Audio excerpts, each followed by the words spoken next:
మీరు పైనున్న వాటినే వెదకుడి, ఏలయనగా మీరు మృతి పొందితిరి. చాలా మంది మేము ఈ లోక విషయమై చచ్చిపోయాం అనుకోవట్లా, ఇంకా ఈ లోక విషయమై మేము బ్రతికే ఉన్నాం అనుకుంటున్నారు. దేవుని వాక్యం ఎందుకు ఈ విధంగా చెప్తుందంటే, మీరు బాప్తిస్మమందు ఆయనతో కూడా పాతి పెట్టబడిన వారై ఆయనను మృతులలో నుండి లేపిన దేవుని ప్రభావమందు విశ్వసించుట ద్వారా ఆయనతో కూడా లేచితిరి. అంటే దేవుని వాక్యం ఏం చెప్తుందంటే, మీరు ఎవరైతే బాప్తిస్మం తీసుకున్నారో మీరందరూ కూడా ఆయనతో పాటు పాతి పెట్టబడ్డారు. అలాగే ఆయనను మృతులలో నుండి లేపిన దేవుని ప్రభావమందు విశ్వసించుట ద్వారా ఆయనతో కూడా మీరు లేచితిరి. అంటే యేసు క్రీస్తు వారు తిరిగి లేచారని మనం విశ్వసిస్తూ ఉన్నాం కనుక ఈ బాప్తిస్మం పొందిన వాళ్ళందరూ కూడా పాతి పెట్టబడ్డారు, తిరిగి లేపబడ్డారు. చాలా వరకు తెలియట్లేదు, అసలు ముందు మనుషులకి ఏం తెలియట్లేదంటే, నేను పాతి పెట్టబడ్డాను, క్రీస్తుతో కూడా ఆయన లేచాడు కనుక, లేచాడని నేను విశ్వసించుతున్నాను కనుక నేను కూడా లేపబడ్డాను అన్న గ్రహింపు చాలా మందికి లేదు. ఇంకా దేవుని వాక్యం ఏం చెప్తుందంటే, మీరు క్రీస్తుతో కూడా లేపబడిన వారైతే పైనున్న వాటి మీదనే కానీ, పైనున్న వాటినే మనసు పెట్టాలి, పైనున్న వాటినే వెతకాలి. దేవుని కుడిపార్శ్వమందు క్రీస్తు కూర్చొని ఉన్నాడు. కాబట్టి భూ సంబంధమైన వాటి మీద మనస్సు పెట్టకుడి. ఇవాళ చాలా మంది భూమి మీదే వెతుకుంటున్నారు.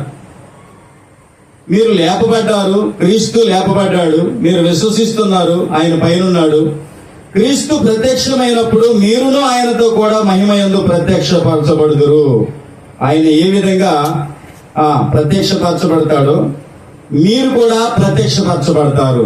ఆయన కనపడినప్పుడు ఆయనతో పాటు మీరందరూ కూడా కనపడతారని దేవుని వాక్యం చెప్తుంది. వచనంలో, కావున భూమి మీదనున్న మీ అవయవములను అనగా జారత్వమును, అపవిత్రతను, కామాతురతను, దురాశను, విగ్రహారాధన అయిన ధనాపేక్షను చంపివేయుడి.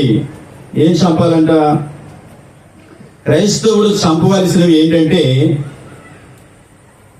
ఏంటి ఈ భూమి మీద ఉన్నటువంటి అవయవాలంటే, ఒకటి జారత్వము, రెండవది అపవిత్రత, మూడవది కామాతురత్వము, నాలుగవది దురాశ, ఐదవది ధనాపేక్ష. నేటి వరకు చాలా మంది క్రైస్తవులు వీటిని చంపలేకపోయారు. చాలా మంది దగ్గర ఏముందంటే జారత్వం ఉంది, చాలా మంది దగ్గర అపవిత్రత ఉంది, చాలా మంది దగ్గర కామాతురత ఉంది, చాలా మంది దగ్గర దురాశ ఉంది, చాలా మంది దగ్గర ధనాపేక్ష ఉంది. ఏముంది? ఇవి అసలు చాలా వరకు క్రైస్తవులు చంపలేకపోయారు. దేవుని వాక్యం ఏం చెప్తుందంటే, ఈ ఐదింటిని మీరు చంపేయాలి. ఈ ఐదింటి వల్ల మీకే నష్టము, మీకే చాలా నష్టం ఉందని దేవుని వాక్యం చెప్తుంది. మొదటిగా చూస్తే 1 కొరింథీ పత్రిక 6వ అధ్యాయము 18వ వచనం, జారత్వమునకు దూరముగా పారిపోవుడి, మనుష్యుడు చేయు ప్రతి పాపమును దేహమునకు వెలుపల ఉన్నది గాని జారత్వము చేయువాడు తన సొంత శరీరమునకు హానికరముగా పాపము చేయుచున్నాడు. చూసారా? ఒకవేళ దేవుని గురించి అంతా తెలిసినటువంటి వ్యక్తి నీవై ఉండి నీలో గనక జారత్వం జరుగుతా ఉంటే నీ వల్ల ఎవరికో నష్టమేం జరగట్లా, నీ వలన నీ శరీరానికే నీ ఆత్మకే నష్టం జరుగుతా ఉంది. ఏమని చెప్తున్నాడు? పాపము చేయు ప్రతివాడు, జారత్వం చేసేవాడు తన సొంత శరీరమునకు హానికరముగా పాపము చేయుచున్నాడు. చూసారా? సొంత శరీరానికి హానికరంగా చేసుకునే పాపం ఉంది, సొంత శరీరానికి కాకుండా బయట చేసేటటువంటి పాపం కూడా ఉంది. దీనివల్ల మనకు నష్టము. రెండవదిగా చూస్తే, వారు జార స్త్రీనే గాని భ్రష్టురాలినే గాని పెళ్లి చేసుకొనకూడదు, పెనిమిటి విడనాడిన స్త్రీని పెళ్లి చేసుకొనకూడదు. ఏలయనగా యాజకుడు తన దేవునికి ప్రతిష్ఠుడు, అతడు నీ దేవునికి ఆహారమును అర్పించువాడు కనుక నీవు అతనిని పరిశుద్ధపరచవలెను. మిమ్మను పరిశుద్ధపరచు యెహోవా అను నేను పరిశుద్ధుడను గనుక అతడు మీ దృష్టికి పరిశుద్ధుడు కావలెను. జారత్వం గురించి ఈ విధంగా రాసుకుంటూ వచ్చాడు. ఒకవేళ మరియు యాజకుల కుమార్తె జారత్వం వలన తను అపవిత్రపరచుకొని ఎడల ఆమె తన తండ్రిని అపవిత్రపరచునది, అగ్నితో ఆమెను దహింపవలెను. చూసారా, ఈ జారత్వానికి ఉన్నటువంటి శిక్ష ఏంటంటే అగ్నితో కాల్చివేయాలని ఉంది. ఏముంది? అగ్నితో కాల్చివేయాలని ఉంది. అంటే దానికి, ఆ పాపానికి ఆ శిక్ష రాయబడి ఉంది. ఇంకో మాట చదువుకుంటే ఏం కనపడుతుందంటే, మొదటి దశలోనికి పత్రికలోకి వెళ్తే 4వ అధ్యాయం 3వ వచనంలో మీరు పరిశుద్ధులగుటయే అనగా మీరు జారత్వములకు దూరముగా ఉంటయే దేవుని చిత్తము. మీలో ప్రతివాడును దేవుని ఎరుగని అన్యజనుల వలె ఉండకూడదని చెప్తున్నాడు. ఏమని చెప్తున్నాడు? మీరు పరిశుద్ధులు అవ్వాలి. మీ దేవుడు పరిశుద్ధులు కనుక మీరు పరిశుద్ధులుగా ఉండాలి. మీరు జారత్వములకు దూరముగా ఉండాలి. చూడండి, భూమి మీద మీ అవయవాలు 5 ఉన్నాయి. ఈ 5వ అవయవాల్లో ఒకటి ఏంటంటే జారత్వము. ఈ జారత్వం వల్ల మనిషికి నష్టమే తప్ప లాభమేమి మేలేమీ లేదు. రెండవది చూస్తే అపవిత్రత. లేవి కాండంలోకి వస్తే 7వ అధ్యాయము అపవిత్రత గురించి రాయబడింది. లేవియా కాండము 7వ అధ్యాయంలోకి వస్తే, ఒకడు తనకు అపవిత్రత కలిగి ఉండగా యెహోవాకు అర్పించు సమాధాన బలి పశు మాంసంలో కొంచెమైనను తినని ఎడల వాడు తన ప్రజలలో నుండి కొట్టివేయబడును. ఎవడు మనుష్యుల అపవిత్రతనే గాని, అపవిత్రమైన జంతువునే గాని, ఏ అపవిత్రమైన వస్తువునే గాని తాకి యెహోవాకు అర్పించు సమాధాన బలి పశు మాంసము తినునో వాడు తన ప్రజల్లో నుండి కొట్టివేయబడిను. చూసారా, ఈ అపవిత్రతను బట్టి కూడా ఈ వ్యక్తిని దేవుడు త్రోసివేసేవాడుగా మనకు కనపడుతున్నాడు. ఎందుకని చెప్తున్నాడు? ఎవడు మనుష్యుల అపవిత్రతనే గాని, అపవిత్రమైన జంతువునే గాని, ఏ అపవిత్రమైన వస్తువునే గాని తాకిన ఎడల యెహోవాకు బలి సమాధాన బలి అర్పించిన ఎడల వాడు తన ప్రజల్లో నుండి కొట్టివేయవలెను. చూసారా, జారత్వం అంటే భయం లేదు, అపవిత్రత అంటే మనుషులకి భయం లేదు. సరే, ఇంకో మాట చదువుకుందాం. లేవియా కాండంలోకి వస్తే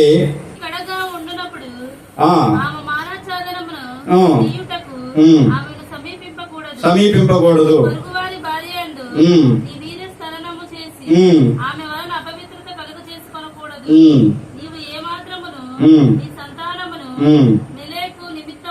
మొలేకు నిమిత్తము అగ్నిగుండమును దాటనీయకూడదు. నీ దేవుని నామమును అపవిత్రపరచకూడదు. చూడండి, ఈ అపవిత్రత ఎలా వచ్చిందంటే వేరే స్త్రీలను బట్టి అపవిత్రత వస్తా ఉన్నది. వేరే దేవుళ్ళని, దేవతలను బట్టి ఆరాధించడాన్ని బట్టి, మొక్కుబడులు చెల్లించడాన్ని బట్టి, వాళ్ళకి బలి అర్పించడాన్ని బట్టి ఏమొస్తా ఉంది? అపవిత్రత వస్తా ఉంది. ఇక్కడి నుంచి మనం 30వ వచనం వరకు చూసామనుకోండి, ఈ విధంగా ఉంది. ఆ హేయమైన ఆచారములలో దేనినైనా అనుసరించడం వలన అపవిత్రత కలుగ చేసుకొనకూడనట్లు నేను మీకు విధించిన విధిని అనుసరించి నడుచుకొనవలను. నేను మీ దేవుడనైనా యెహోవాను. ఇలా అన్య స్త్రీలని, పొరుగు స్త్రీలని, లేదా దేవతలని రకరకాలుగా వెళ్ళి ఎప్పుడైతే వారికి బలులు అర్పిస్తారో, వారికి మొక్కుబడులు మొక్కుకుంటారో, వారి దగ్గరికి వెళ్ళి సాష్టాంగ పడతారో, వీళ్ళు ఏమైపోతారంటే అపవిత్రులైపోతారు. ఇలా ఈ అపవిత్రత వల్ల మనుషులకి నష్టమే తప్ప లాభమేమీ లేదు. సరే, కీర్తనలోకి వస్తే 106వ కీర్తనలో కొన్ని, మరియు వారు తమ కుమార్తెలను దయ్యములకు బలిగా అర్పించిరి. నిరపరాధ రక్తము అనగా తన కుమారుల రక్తము, తమ కుమార్తెల రక్తము ఒలికించిరి. కనాను దేశపు వారి బొమ్మలకు వారిని బలిగా అర్పించిరి. ఆ రక్తము వలన దేశము అపవిత్రమాయను, తమ క్రియల వలన వారు అపవిత్రులైరి. చూసారా, ఇలాంటి పనులే అపవిత్రం అంటే. జారత్వం వల్ల మనిషికి నష్టమే, అపవిత్రత వల్ల కూడా మనిషికి నష్టమే. మూడవది చూస్తే కామాతురత. ఈ కామాతురత గురించి ఏం రాయబడిందంటే ఎఫెసీ పత్రిక 4వ అధ్యాయము, వారైతే అంధకారమైన మనస్సు గలవారై తమ హృదయ కాఠిన్యము వలన తమలోనున్న అజ్ఞానము చేత దేవుని వలన కలుగు జీవములో నుండి వేరుపరచబడిన వారే తమ మనస్సునకు కలిగిన వ్యర్థతను అనుసరించి నడుచుకొనుచున్నారు.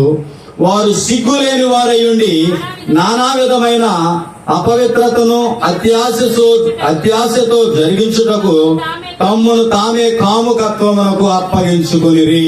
చూసారా, ఈ కామము అనే దాని వెంట పడిపోయే వాళ్ళందరికీ వాళ్ళను వాళ్ళు ఎవరు అప్పగించుకుంటున్నారంటే వీళ్ళు నానా విధమైనటువంటి అపవిత్రతను, అత్యాశ. రెండవది చూస్తే వీళ్ళ గురించి ఏం రాయబడిందంటే సిగ్గు లేని వారై అంటారు. ఎలా ఉన్నారు వీళ్ళు? సిగ్గు లేని వాళ్ళే ఈ కామాతురత కోసం ఎగబెడతా ఉంటారంట. ఎవరో వీళ్ళంటే సిగ్గు లేదు, వీళ్ళకి ఏం లేదు. ఇంకా ఇక్కడ చూస్తే వాళ్ళ మనసు ఎలాంటిదంటే అంధకారమైన మనసు. అంటే ఏంటి? వాళ్ళ మనసు గుడిదైపోయింది. ఏమైపోయింది? వాళ్ళ మనసు గుడిదైపోయింది. ఇంకో మాట చూస్తే దేవుని వలన కలుగు జీవములో నుంచి వాళ్ళు ప్రత్యేకించబడ్డారు. అంటే ఏంటి? దేవుడు ఇచ్చేటటువంటి పరలోకం వాళ్ళకి పాలు పంపులేమీ లేవు. ఎవరు వీళ్ళంటే సిగ్గులేని వాళ్ళు, నానా విధమైనటువంటి అత్యాశతో వ్యర్థమైనటువంటి దాన్ని అనుసరించే వారుగా కనపడతా ఉన్నారు. ఇంకో మాటను మనం చూస్తే మొదటి రాజుల గ్రంథము 11వ అధ్యాయంలోకి వస్తే యాబీలు, ఎదోమీలు, అమ్మోనీయులు, సీదోనీలు, హిత్తీలు అను జనులు మీ హృదయములను తమ దేవతల తట్టు త్రిప్పుదురు గనుక వారితో సహవాసము చేయకూడదనియు వారిని మీతో సహవాసము చెయ్యనీయకూడదనియు యెహోవా ఇశ్రాయేలీయులకు సెలవిచ్చి ఉన్నాడు.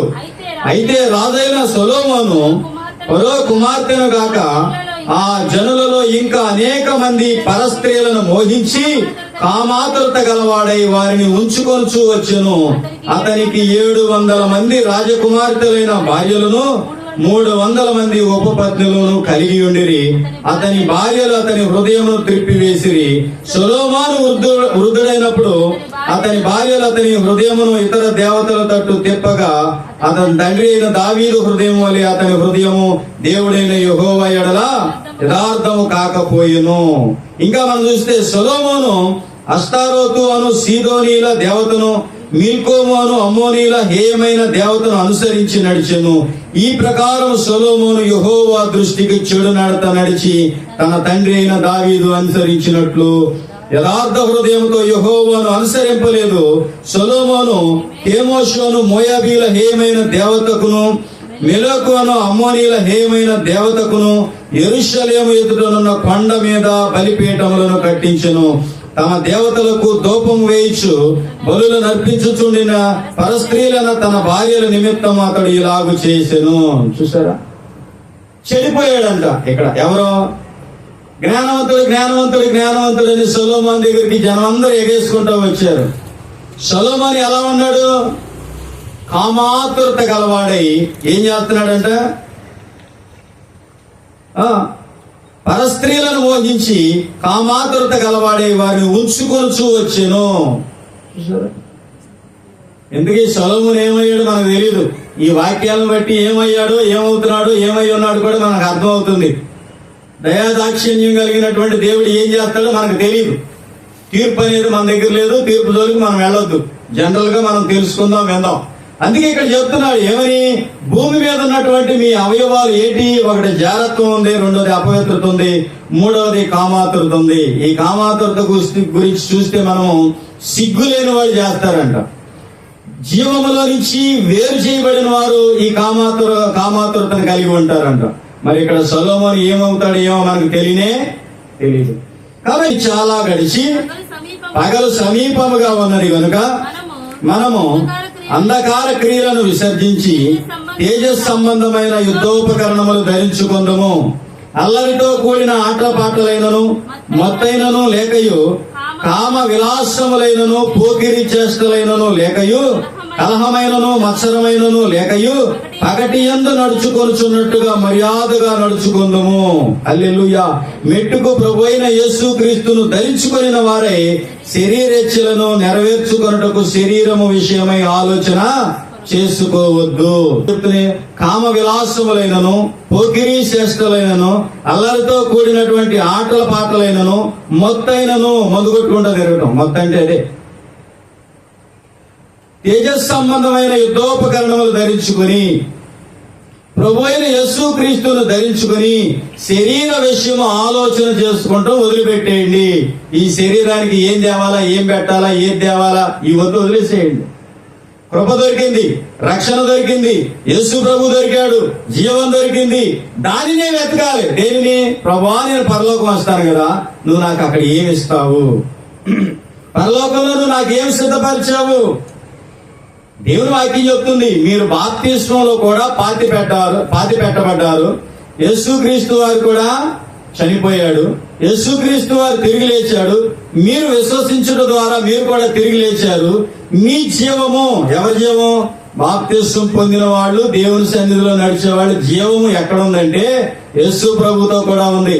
యేసు ప్రభు వారు వచ్చినప్పుడు, ఆయన మధ్యాకాశానికి వచ్చినప్పుడు మీరందరూ కూడా ఆయనతో పాటు వస్తారు. కాబట్టి మీరు ఎక్కడ ఎత్తుకోవద్దు, ఎక్కడ ఈ భూమి మీద మీరు ఎత్తుక్కోవద్దు, ఇక్కడ పోగేసుకునేటటువంటి ప్రయాసాలు పడద్దు.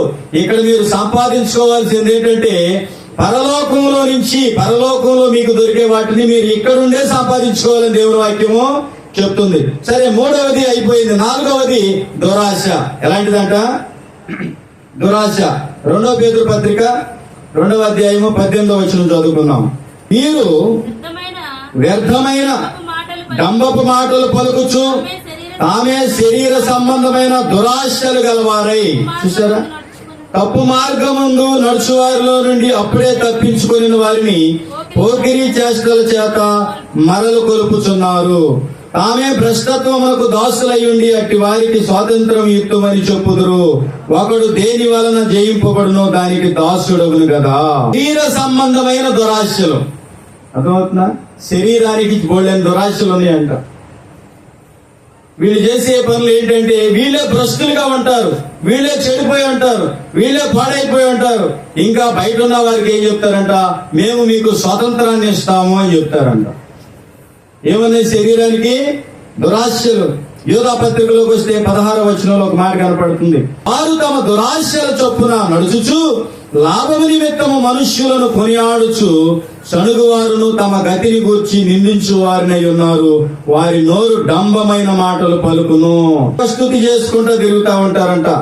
ఎలాంటి వాళ్ళు? దురాశల చొప్పున నడుచుకునే వాళ్ళు అంట. లాభం ఏదో ఒకటి మనుషుల దగ్గరికి రావటం, పగడటం, వాళ్ళని గొప్పవారిగా మాటలతో చేయటం, వాళ్ళ దగ్గర నుంచి ఏదో ఒకటి. ఎవరంట వీళ్ళు?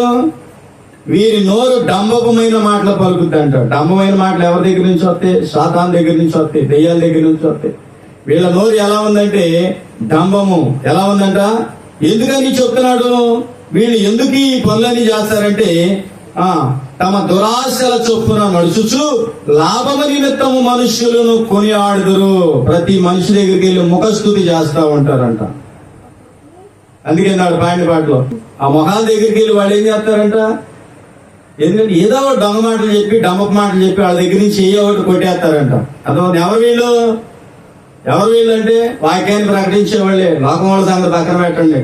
దేవుని వాక్యంలో ఏం రాయబడిందంటే మీలో దొంగ ప్రవక్తలు ఉన్నారు, మీలో దొంగ బోధకులు ఉన్నారని ఇవాళ చెప్పడం కాదు. ఎప్పుడు?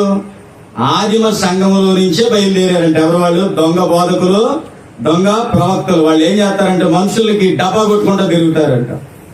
అర్థమవుతుందా? కాబట్టి ఎందుకు ఈ పనులు చేస్తారు వీళ్ళంటే దురాశ. మీ దగ్గర నుంచి ఏదో ఒకటి వాళ్ళు కాజేయాలి, డబ్బులు కాజేయాలి. ఏం చేయాలి? డబ్బులు కాజేయాలి. చూడండి, యాకోబు పత్రిక 1వ పత్రిక 5. వాడును తన స్వకీయమైన దురాశ చేత ఏడవబడి మరులు కొల్పబడిన వాడై శోధింపబడును. దురాశ గర్భము ధరించి పాపమును కనగా పాపము పరిపక్వమై మరణమును కనును. నా ప్రియ సహోదరులారా, మోసపోకుడి. శ్రేష్టమైన ప్రతి ఈవియు సంపూర్ణమైన ప్రతి వరమును పర సంబంధమైనదే జ్యోతిర్మయుడగు తండ్రి వద్ద నుండి వచ్చును. హల్లెలూయా. ఆశీర్వాదం రావాలన్నా, దీవెన రావాలన్నా ఎక్కడి నుంచి రావాలి? మనుషుల దగ్గర నుంచి రాదు, పరలోకము నుండి మన జ్యోతిర్మయుడి దగ్గర నుంచి రావాల్సిందే. కానీ ఇక్కడ ప్రతివాడు ఏంటంట?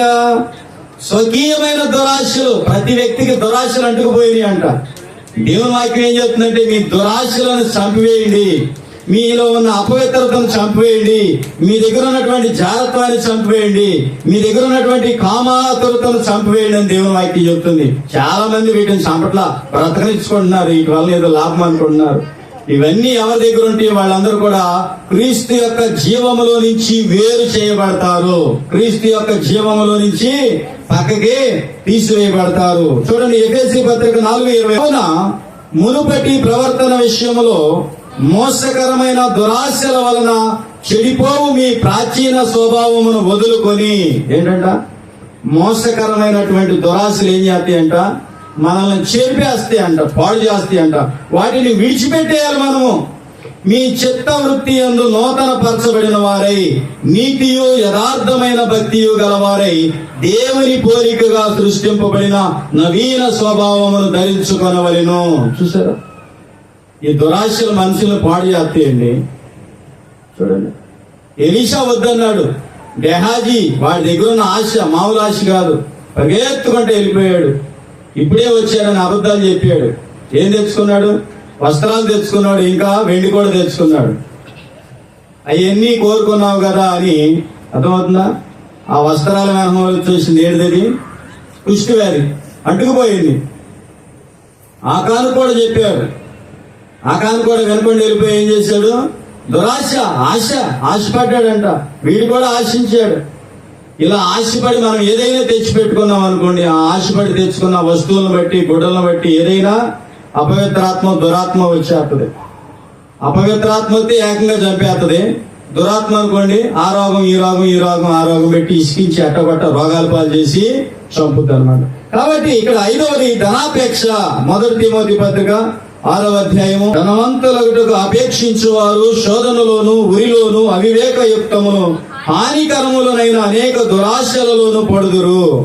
అట్టివి మనుష్యులను నష్టములోను, నాశనములోను ముంచివేయును. ఎందుకనగా ధనాపేక్ష సమస్తమైన కీడులకు మూలము. కొందరు దానిని ఆశించి విశ్వాసం నుండి తొలగిపోయి నానా బాధలతో తమ్మును తామే పొడుచుకొనిరి. ఎక్కడ దాకెందుకు? ఈ ధనాపేక్ష, ధనం కోసం వీడు విశ్వాసాన్ని కూడా వదిలిపెట్టేసి యోధ యేసు ప్రభు వారిని అమ్ముకొని చివరికి వాడిని వాడే చంపేసుకున్నాడు. ఊరి పెట్టుకొని చచ్చిపోయాడు. అందుకే ధనం కోసం ఎగబడవాకండి. మీరు దేవుని పిల్లలయ్యారు, మీరు రక్షణ పొందారు, మీరు బాప్తిస్మం పొందారు, మీరు క్రీస్తుతో కూడా లేపబడ్డారు. మీరు వెళ్ళి నివసించేది క్రీస్తుతో పాటు. కాబట్టి మీరు చేయాల్సిన పని ఏంటి తెలుసా? పరలోకంలో మాకు ఏమి ఇస్తున్నావు ప్రభువా? పరలోకంలో మాకు ఏమి సిద్ధపరిచావు ప్రభువా? పరలోకంలో నీకు ఏది కావాలో నువ్వు అడగాలి. పైన ఉన్న వాటినే వెతకాలి నువ్వు. ఒకవేళ ఏమైనా ఆశీర్వాదం కావాలా, తండ్రి నువ్వు పంపించాయని దేవుణ్ణి అడగాలి. ఇది ఇటువంటి ఎన్ని పట్టుకొని ఈ భూమి మీద ఎగబడ్డాం అనుకోండి, వాళ్ళందరూ బాగుపడ్డారు అనుకుంటున్నారా? పాడైపోయారు. ఏమైపోయారు? నాశనం అయిపోయారు, పతనం అయిపోయారు. యోధా పతనం అయిపోయాడు. ధనాపేక్ష, ధనము అమ్ముకున్నాడు. 30 వెండి నాణ్యాలకు యేసు ప్రభు వారిని అమ్ముకున్నాడు. బాగుపడ్డా? విశ్వాసం నుంచి తొలగిపోయాడు. వాడికి వచ్చినటువంటి నానా విధాలైనటువంటి టెన్షన్తో వాడిని వాడే చంపుకున్నాడు. ధనాపేక్ష సమస్తమైన కీడులకు మూలము. వాళ్ళంత డబ్బు సంపాదించావు, నీకు కడుపు నిండుద్దా? నీకు మనశ్శాంతి దొరుకుద్దా? హల్లెలూయా. దేవుని వాక్యంలో రాయబడింది, వారి పాపములు వారి మీద సాక్ష్యం పలుకుతాయి అంట. తెలుసా మీకు? ఏం పలుకుతాయి? వాళ్ళు వీళ్ళు వచ్చి చెప్పడం కాదు, మన మీద పితిరీలు, ట్యాంకీలు, మనం చేసిన పాపాలే వచ్చి మాట్లాడతాయి అంట. తెలుసా? విన్నారా? ఎక్కడ చూశారు ఈ వాక్యాన్ని? చూసారా? మీరు చూసారా? ఎక్కడ చూశారు? యెషయా గ్రంథంలో ఉంటాయి ఆ మాటలు. ఎక్కడ ఉంటాయి? ఎందుకని రాశాడు ఆ మాటలు? 59వ అధ్యాయము యెషయా గ్రంథం 619వ పేజీ. మా పాపములు మా మీద సాక్ష్యము పలుకుచున్నవి. వాళ్ళకి అర్థమైంది, మనకు అర్థం అవట్లా. మనం చేసిన పాపాలే వచ్చి మన మీద పలుకుతాయి అంట. ఏమని పలుకుతాయి? సాక్ష్యము. అందుకే ఇక్కడ సామెతల గ్రంథం 28:20లో రాయబడింది, నమ్మకమైన వారికి మెండైన దీవెనలు కలుగును, ధనవంతుడగుటకు. చూసారా? నేను పెద్ద ధనవంతుడు అవ్వాలి అని ఈ డబ్బు పెచ్చ పట్టుకున్నవాడు ఎక్కడ పడతాడంటే వెళ్ళి శిక్షలో పడిపోతాడు. ఎక్కడ పడిపోతాడు? 22వ వచనం చూడండి. చెడు దృష్టి గలవాడు ఆస్తి సంపాదించ ఆతురత పడును. మామూలుగా కాదు, కుక్కల తిండికి ఆతురత పడినట్టు ఈ చెడు దృష్టి కలిగిన వాడు కూడా ఎట్టగొట్ట పోగేద్దాం. ఒరే సైతానా, నువ్వు భోగేసేదంతా పాపం. రేపు ఆ పాపమే నేను పట్టేస్తుంది. ఎక్కడికి? దేవునికి పట్టించేది ఆ పాపమే. నీ పాపమే నీ మీద సాక్ష్యం పలుకుతుందని దేవుడు చెప్తున్నాడు. కాబట్టి ఇక్కడ సామెతలు 21 అబద్ధమాడి ధనము సంపాదించుకొనుట ఊపిరితో సాటి దానిని కోరువారు మరణమును కోరుకొందురు. ఎన్ని దొంగ మాటలు చెప్పు డబ్బులు లాగేస్తా ఉంటారు. వీళ్ళందరూ ఎక్కడికి వెళ్తున్నారు అనుకుంటున్నారు? కాలిపోయేటటువంటి అగ్గిలోకి వెళ్ళిపోతున్నారు. నిరంతరం మండేటటువంటి అగ్గిని గుండంలోకి వెళ్ళిపోతా ఉన్నారు. అందుకే కొలస్సీ పత్రిక 3వ అధ్యాయం 1-5 ఏం చెప్తుందంటే, జారత్వాన్ని చంపివేయండి, అపవిత్రతను చంపివేయండి, కామాతురతను చంపివేయండి, దురాశను చంపివేయండి, ధనాపేక్షను చంపివేయండి. మీరు ఒకవేళ వీటిని, మీలో ఉన్న వాటిని, మీ అవయవాలుగా ఉన్న వీటిని మీరు చంపలేదనుకో, రేపు మిమ్మల్ని అవే చంపేస్తే. చంపడం అంటే ఏంటి? పరలోకం వెళ్ళనివయ్యి ఎక్కడికి వెళ్తాయి? పాతాళానికి పట్టుకెళ్తాయి, నరకంలోనికి పట్టుకెళ్తాయి, అగ్నిగుండంలోకి పట్టుకెళ్తాయి అన్నమాట. మరి ఇక్కడ మనం వీటన్నిటిని కలిగిన వారు ఏమైపోయారు? జ్ఞానవంతుడైన సొలొమోను కూడా ఎక్కడ ఇరుక్కుపోయాడు? ఆతురత. ఏ ఆతురత? కామాతురతలో ఇరుక్కుపోయాడు ఆయన కూడా. ధనవంతుడైతే పరిగెత్తాడు యోధ ఎక్కడ ఇరుక్కుపోయాడు? యేసు ప్రభు వారిని నమ్ముకొని వాడు కూడా ఇరుక్కుపోయాడు. ఇలాగే దురాశతో ఆశతో ఏమైపోయింది? గెహాజీ ఏమైపోయాడు? ఇరుక్కుపోయాడు. ఆకాన్ ఏమైపోయాడు? ఇరుక్కుపోయాడు. అలాగే మనం చూస్తే అపవిత్రత, ఈ లేవీ కాండంలో కూడా చాలా మంది ఇరుక్కుపోయారు. ఇదిగో జారత్వము, ఇక్కడ కూడా చాలా మంది ఇరుక్కుపోయారు. వీటిని మనలో నుంచి మనం చంపేసామనుకోండి, మనము క్రీస్తు యొక్క రాజ్యములో ప్రవేశించగలుగుతాం. ఇవే మనకి ఇబ్బంది. అందుకే దేవుని వాక్యం ఏం చెప్తుందంటే, మీరు క్రీస్తుతో కూడా లేపబడిన వారైతే పైనున్న వాటినే వెదకుడి. హల్లెలూయా.